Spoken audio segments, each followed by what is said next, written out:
Hanap lang po kami ng makakain. Medyo gutom na dahil matagal yung paghihintay namin. Ito si Aileen. Ano gusto mo? One cup? Yung mga pagkain dito. Ito yung presyo nila. Hindi yan yung price niya. Ay, Gusto mo sorry, ba ito? hindi pala yan ang presyo. Gusto mo ba yung bagel? Ay, actually, dapat mag-bagel tayo kasi noon sila sa masarap na bagel. Bagel? Oh, sige, bagel. Bagel po kami. Sikat daw sila sa...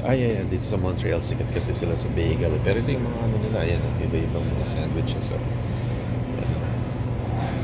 meron din silang pizza. Yun ang tinikman namin kanina. Masarap naman. Yan o. Cheese and egg. Okay. Oh, sige. Okay. Bili ka.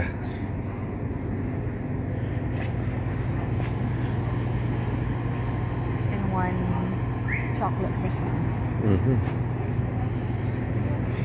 So, nandito po kami ngayon sa... Nandito pa rin kami sa Montreal. Medyo matatagal lang kami dito.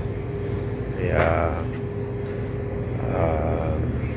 ayan o. Pero walang ganong tao dito sa airport. Parang